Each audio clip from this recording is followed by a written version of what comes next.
असं काय घडलं होतं? शिवपूर्व काळामध्ये जर आपण गेलो, 3,500 वर्षापूर्वीचा इतिहास या महाराष्ट्राला आहे. सर्वात अगोदर ह्या महाराष्ट्र सुजलाम सुफलाम होता. पण कुणाची नजर लागली कुणास ठाऊक, अल्लाउद्दीन खलजी नावाचा राक्षस या महाराष्ट्रावरती धावून आला आणि होत्याचं नव्हतं झालं. इथली माती, इथल्या माणसांना 300-350 वर्ष फक्त अन्याय अत्याचार सहन करावा लागत होता. इतका अत्याचार का इथली मराठमोळी माती 350 वर्ष अत्याचार सहन करत होती. अत्याचार कोणत्या स्वरूपाचा, कोणत्या अन्याय, अत्याचार? का वाटलं राजमाता जिजाऊंना का माझ्या पोटी जो पुत्र जन्माला येईल तो स्वराज्य निर्माण करेल, असं का वाटलं? कारण राजमाता जिजाऊंवरती असं संकट आलेलं होतं. येणाऱ्या आणि ज्या शिवरायांचा जन्म झाला त्या पूर्वीच्या पिढ्यांवरती एवढा अन्याय अत्याचार झाला. ज्या स्त्रीला मराठ्यांच्या देवाऱ्यातील देवता म्हटलं जायचं, तिच्या पदराला हात घातला जायचा, तिची विटंबना केली जायची. विटंबना कोणत्या प्रकारची? तुम्ही जर जंजिऱ्याजवळ मासाळा गावे, त्या मासाळा गावामध्ये गेलात तर तिथं आजही खुणा दिसून येतील. कोणत्या खुणा? 9 वर्षापासून 60 वर्षापर्यंतच्या, 9 वर्षाच्या मुलीपासून तर 60 वर्षापर्यंतच्या स्त्रियांना, मग सुलतान असतील, त्याबरोबर मुघलशाही असेल, इंग्रज असतील, फ्रेंच असतील, डच असतील, अहमदनगरची निजामशाही असेल, विजापूरची आदिलशाही असेल, बिदरची बरीदशाही असेल, वराडची इमादशाही असेल, नाहीतर गोवाळकंड्याची कुतुबशाही असेल, हे सगळेजण फक्त मराठ्यांच्या स्त्रियांवर अत्याचार करायचे. अत्याचार कोणत्या प्रकारचे?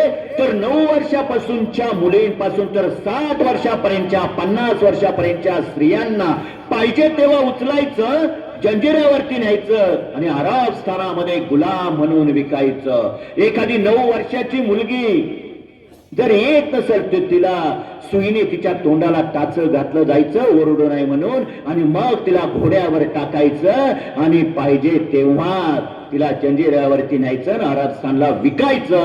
हे 350 वर्ष चाललंय आणि याची फक्त आणि फक्त जाणीव एका स्त्रीला झाली. त्या स्त्रीचं नाव होतं राष्ट्रमाता राजमाता जिजाऊ. त्या स्त्री छत्रपती शिवाजी महाराजांना आयुष्य लाभलं किती? 50 वर्षाचं. छत्रपती शिवाजी महाराजांच्या वाटेला आयुष्य आलं 50 वर्षाचं. 10 वर्ष बालपणात गेली, 10 वर्ष रणांगणावरती लढाई खेळण्यात गेली, उरले 30 वर्ष. 30 वर्षामध्ये या माणसाने 750 वर्षाच्या पारतंत्र्याचा अंधार दूर केला, पारतंत्र्याचा अंधार दूर केला आणि ह्या मराठमोळ्या भूमीमध्ये स्वातंत्र्याचा, क्रांतीचा एक सूर्य प्रगट केला. तो माणूस म्हणजे छत्रपती शिवाजी महाराज होता, ज्यानं 30 वर्षामध्ये 750 वर्षाचं पारतंत्र्य बाजूला सारलं. या माणसानं 750 वर्षाची गुलामी वयाच्या वय 30 वर्षामध्ये 750 वर्षाची गुलामी, अन्याय, अत्याचार बाजूला सारणारा महापुरुष, आणि तो महापुरुष म्हणजे छत्रपती शिवाजी महाराज. ती क्षमता फक्त एका माणसामध्ये होते, त्या माणसाचं नाव होतं छत्रपती शिवाजी महाराज.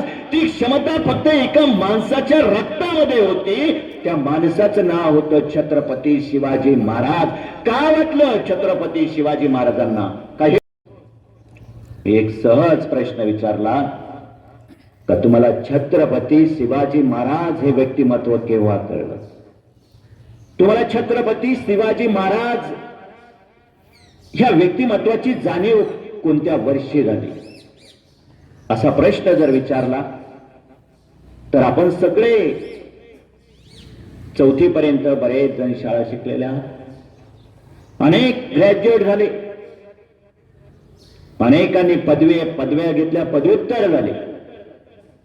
परंतु जर असा प्रश्न विचारला की छत्रपती शिवाजी महाराज हे व्यक्तिमत्व तुम्हाला कोणत्या वर्षी कळलं, तर आपण उत्तर दिलं असतं का वयाच्या 10व्या वर्षी आम्हाला छत्रपती शिवाजी महाराज हे व्यक्तिमत्व कळलं. कारण ह्या महाराष्ट्रामध्ये इयत्ता 4थीच्या इतिहासा पुस्तकामध्ये छत्रपती शिवाजी महाराजांचा इतिहास आहे आणि तो इतिहास आम्हाला 4थीत गेल्यानंतर कळतो. इयत्ता 5वी मध्ये गेल्यानंतर इयत्ता 4थीचं मागील इयत्तेचं पुस्तक वाचलं जातं. ते एकमेव जरी कोणतं पुस्तक असेल तर ते इयत्ता 4थीचं इतिहासाचं पुस्तक आहे.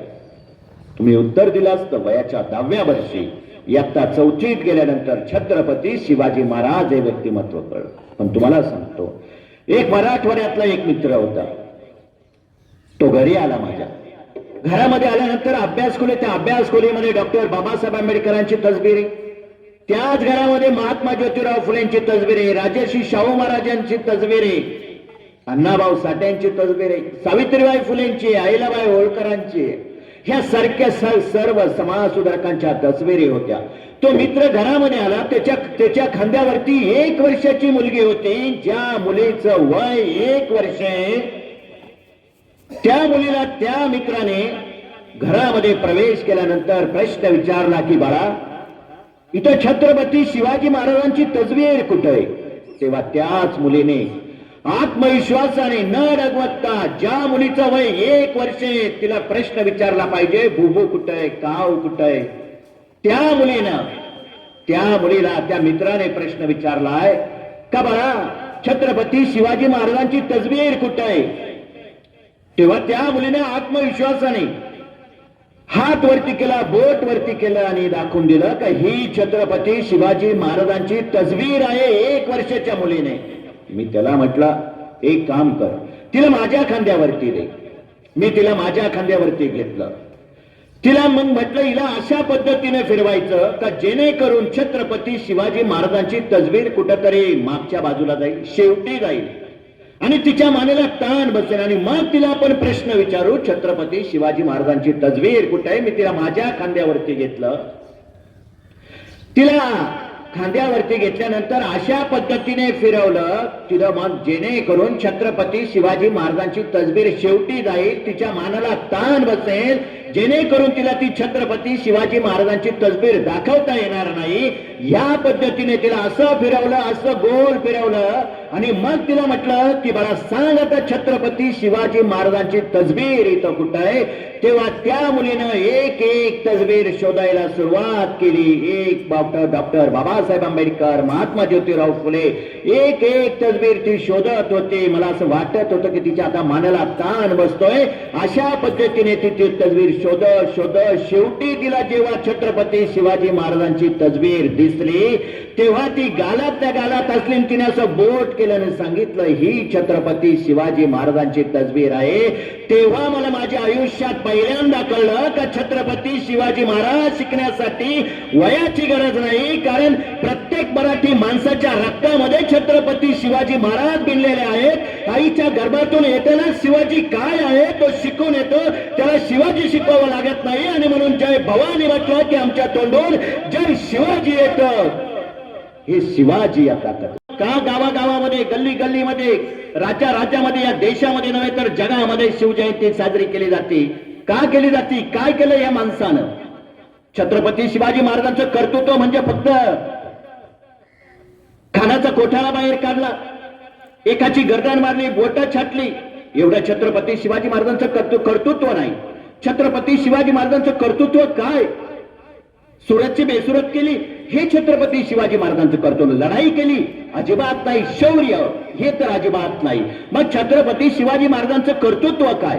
काय कर्तृत्व छत्रपती शिवाजी महाराजांचं? 1661 मध्ये जेव्हा शहाजी राजे महाराष्ट्रामध्ये आले, तेव्हा आपल्या स्वतःच्या बापाचे जोडवे डोक्यावर घेऊन नाचणारा जगातला पहिला पुत्र म्हणजे छत्रपती शिवाजी महाराज होते. आपल्या स्वतःच्या आईचं म्हणजे हिंदवी स्वराज्य स्थापन करणं हे कधी शिवाजी राजांचं स्वप्न नव्हतं. हिंदवी स्वराज्य स्थापन करणं हे राजमाता जिजाऊंचं स्वप्न होतं. आपल्या स्वतःच्या आईचा एकही शब्द खाली पडू न देणारा आदर्श पुत्र म्हणजे छत्रपती शिवाजी महाराज होते. या आपल्या स्वतःच्या आईच्या आणि वडिलांच्या स्वप्नासाठी स्वतःच्या आयुष्याचं रणांगण करणारा पुत्र म्हणजे छत्रपती शिवाजी महाराज होतं. म्हणून माझं प्रत्येकाला सांगणं, जिथं जिथं आवाज जातोय तिथपर्यंतच्या तरुणांना माझं सांगणं आहे का बाबांनो, तुम्हाला आपल्या देशासाठी काही करता आलं नाही ना तरी चालेल, तुम्हाला तुमच्या राज्यासाठी काही करता आलं नाही ना तरी चालेल, तुम्हाला तुमच्या गावासाठी काही करता आलं नाही ना तरी चालेल, पण तुम्ही तुमच्या आई बापासाठी, आईसाठी आणि बापासाठी आदर्श पुत्र व्हा. तुम्ही छत्रपती शिवाजी महाराज आणि छत्रपती संभाजी महाराज व्हा. बाकी काहीच करू नका. आईसाठी आणि बापासाठी आदर्श पुत्र व्हा. तुम्ही छत्रपती शिवाजी महाराज आणि छत्रपती संभाजी महाराज ऑल हेच केलंय शिवरायांनी, हेच केलंय संभाजी राजांनी.